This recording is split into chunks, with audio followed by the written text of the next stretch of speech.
கிளம்புற எந்திரி அப்படிம்பேன். 5:30 ஆச்சா, எந்திரிச்சியா, ஏன் எந்திரிக்கல, ஏன் புக்கு எப்படி வச்சிருக்கிற, ஏன் நீட்டா வைக்கல, அதை கொண்டு போய் எங்க கோட் ஸ்டாண்ட்ல மாத்தல, ஏன் கண்ட இடத்துலையும் போட்டுக்கிற. எங்க அப்பா என்ன அப்படி வளர்த்தாருங்க. எங்க அப்பா அப்படி வளர்த்தார். அவரு கிட்டத்தட்ட நாங்களா மிலிட்ரியில வளர்ந்த மாதிரி வளர்ந்தோம்.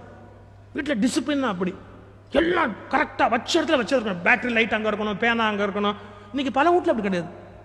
போன் அவசரமா பேசி நம்பர் எழுதிக்கங்கன்னா, கொஞ்சம் இருங்க பேனா எங்க இருக்குன்னு பாக்குறேன். அடப்பாவி, என் ஐஎஸ்டி செலவுல நீ பேனா எங்கேனா தேட போற.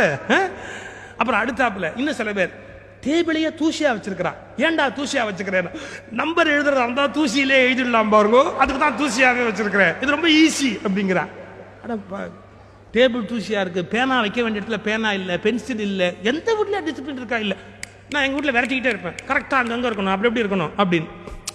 அப்ப என் சின்ன பொண்ணு ஒரு வார்த்தை சொன்னா, பா ரொம்ப நீ மிலிட்டரி டிசிப்ளின் மாதிரி கொண்டு வரப்பா, தேவையா அதெல்லாம், அவ்வளவு கண்டிப்பா வேணுமாப்பா, கொஞ்சம் லீனியண்டா இருப்பா, இது என்னப்பா மிலிட்டரியாப்பா, இது வீடுப்பா அப்படின்னு சொன்னேன். மகளே, உனக்கு தெரியுமா, ஒரு சிற்பி சிற்பம் செதுக்குகிறான், ஒரு கல்லை கொத்துகிறான்.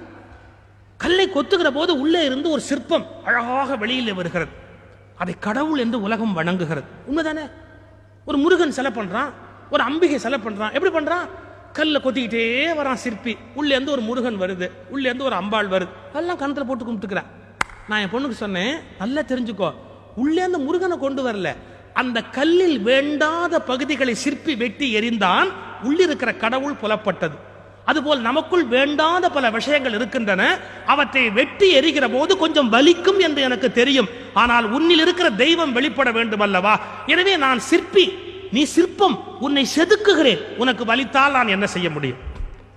அவ அடுத்த வார்த்தை சொன்ன, கல்லுக்கு எவ்வளவு வலிக்குதுன்னு உளிக்கு தெரியுதா? கல்லுக்கு எவ்வளவு வலிக்குதுன்னு உளிக்கு தெரியுதான்னா நான் பதில் சொன்னேன். பெத்தவங்க தெரிஞ்சுக்க வேண்டிய வார்த்தை என்ன? மகளே, கல்லுக்கு எவ்வளவு வலிக்குமோ அவ்வளவு உளிக்கும் வலிக்கும். இன்னும் உளி வலி இல்லாம அது அடிவாங்கி கொத்துது. இந்த கல்லை இப்படி காயப்படுத்த வேண்டி இருக்கிறதே என்று உளி கண்ணீர் விட்டு கொண்டுதான் கொத்தும். உன் ஒவ்வொரு அழுகையும் எனக்கும் வலிக்கிறது என்றாலும் நாளை நீ தெய்வமாவதற்காக இந்த கொத்துவதை இந்த சிற்பி ஒருபோதும் நிறுத்த முடியாது. பிள்ளைகளை கண்டிப்பதற்கு பெற்றோர்கள் தயங்கக்கூடாது.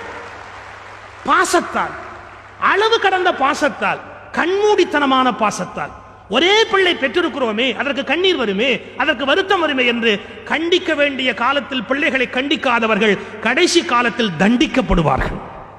கண்டிக்க வேண்டிய காலத்தில் பிள்ளைகளை கண்டிக்காதவர்கள் கடைசி காலத்தில் தண்டிக்க